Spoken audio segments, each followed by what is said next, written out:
good, y'all? Yeah, this is another 31 Days of Horror movie review. You know, just giving y'all a couple of films that I really like and enjoy, horror films. And maybe y'all haven't seen them, or you know, maybe y'all have, and or if you haven't, you know, maybe you just go ahead and check them out. You know, I'm gonna review and tell y'all about these two films right here. Can you see them? Yes, The Skulls and Soul Survivor. See, Soul Survivor, The Skulls. Yes, first one up is Soul Survivors. Both of these films are like psychological horror, psychological thrillers, but it still involve horror. Don't get me wrong. Soul Survivors is about this group of friends. Mainly this one girl out of the friends, Cassie, is caught by her boyfriend kissing one of the other friends. They have a problem. They, you know, get in an argument, and all of them are in the car together, and they have a bloody accident. And after the accident, all hell breaks loose. She is like the survivor, sort of, you know, to her boyfriend, and her other friends are all entrapped in this new found friends that they found at the party before they had the accident. These gothic kind of black hair, pale face friends that Cassie doesn't want nothing to do with, and she tries to get her friends away from them because she thinks they're like part of a demon cult and stuff. And Cassie starts seeing visions and different creepy things. People are starting to chase her. Man with a clear mask is chasing her. A big old guy with long hair. She doesn't know what's real or what's fake, what's reality. It's very like a great creepy psychological thriller. Yeah, this film is star-studded too, man. Laz Dushku, Ben Affleck's brother, Casey Affleck, Wes Bentley, you know, all-star cast, Luke Wilson. You know, but both of these films are just incredible. I guess, you know, came out in the early 2000s, cause like in that teen horror kind of genre where, you know, with Scream and I Know What You Did Last Summer, Urban Legend, all those came out. But these are ones that kind of like, you know, lesser known ones, but it's still good films. Yeah, Soul Survivor is an incredible film, man. It deals, if you ever seen like Jacob's Ladder, it deals with death and fighting your demons, you know, in, you know, reality and in the afterlife. You don't know if she's going crazy with all these visions. You don't know if she is seeing visions from her dead boyfriend. Is she dead herself? You don't know exactly what's going on in this film.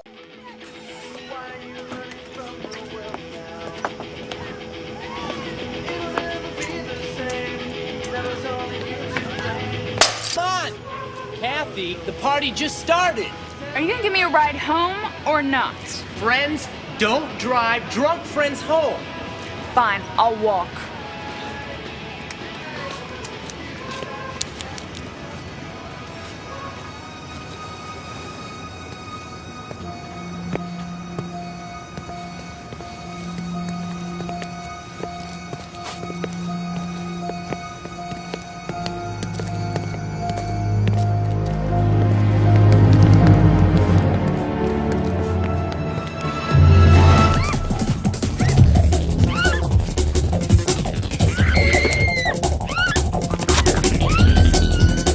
That makes the film so interesting, man, and very, very shocking, man. A good film. Check out Soul Survivors, y'all. Up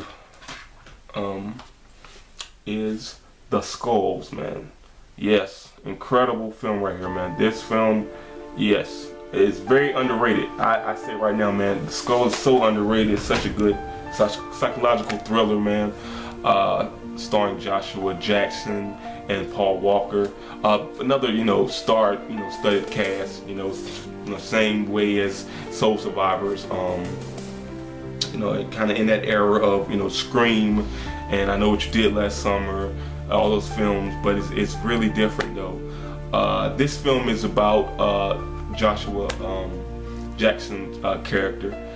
He is like this down on the luck kind of guy. You know, he joins this Ivy League school, and he's has these friends, and he really likes one of the friends, but she's very, you know, wealthy, and he's not. You know, he comes from a very bad background, and he's like, she would never go for a guy like me, how I was, and I'm not as rich as her family and all this stuff. But in this Ivy League school, there is a secret society, and they're called the Skulls, and it comes from like real life secret society. The Bone and Skull, the Skull and Bones, I think is a society that, like Ivy League school, like Harvard and Yale, this little group has these little like meetings and secret things. A lot of presidents came from it. I think like the Bushes and different you know, high profile people came out of these societies. So this kind of film kind of takes that and kind of makes it into a horror film. But yeah, the film is about the Skulls.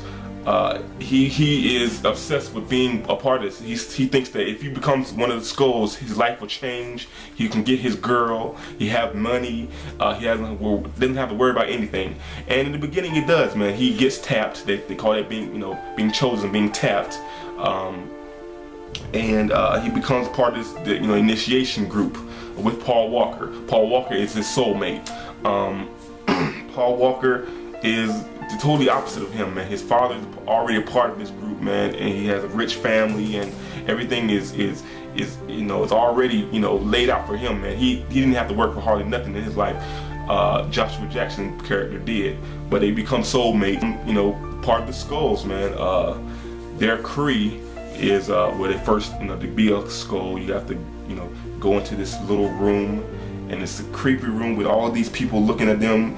It's such a creepy, like it's like another cult too, man.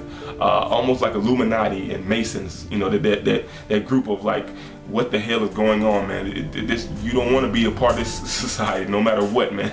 But yeah, they become this part of society, and they get branded with the skull, and get, you know, given these watches to cover it up. And their little Cree is a skull above any other, which is saying about the whole society itself. Yeah, everything's going good for Joshua Jackson's character until his best friend / roommate finds out that he commits suicide, and he's like, "What the hell just happened, man? What happened?" And he realized that it wasn't a suicide. Him going and being a part of this, you know, society, and everything, you know, coming toward him, getting a car, his girl, money, and then all this bad thing is happening because of the good stuff. So now he realizes that maybe this is not what he wanted, you know what I'm saying? But it's too late now. He's a part of it and he can't get out. So all through the film, he's trying to find out what happened to his friend. He goes to, you know, Paul Walker's character, and he finds out that Paul Walker has something to do with it. And then he finds out that Paul Walker's dad and the other Skull members had something to do with it. But then he goes to police, and the police doesn't believe him. So it's like a psychological thing, and then he tries to get out of the Skulls, but there's no getting out of the Skulls. Once you're a member for life until death. And it's like, that's one of my biggest fears, y'all. It's like, you know something's going on, you tell everybody, they don't believe you, you're going crazy, everybody think that you're crazy, but it's everybody else is a part of this group, and you're stuck, man. You're not the crazy one, but you're looked to as the crazy one. You know what I'm saying? That's my biggest fear, man. That like you're alone and everybody is against you type stuff, man. But the film is good, man. The film is incredible. It's just one of those films that you just gotta watch. I even like I like the sequels too, man. The sequels are pretty good, but the original, the first one, is the one that really is very intriguing and very thrilling. Great psychological thriller. So yeah, both films, man, are incredible. Soul Survivor, The Skulls, check them out, man. Great. They got the horror elements in it, y'all. I know it's, it's thrillers, but it's still both good horror films. Yeah, if y'all seen those films, leave some comments down below. Tell me what you thought about them. If you haven't, you know, go check them out. If you like my video, hit the like button, comment, subscribe, and share. Y'all till next time. I'm out.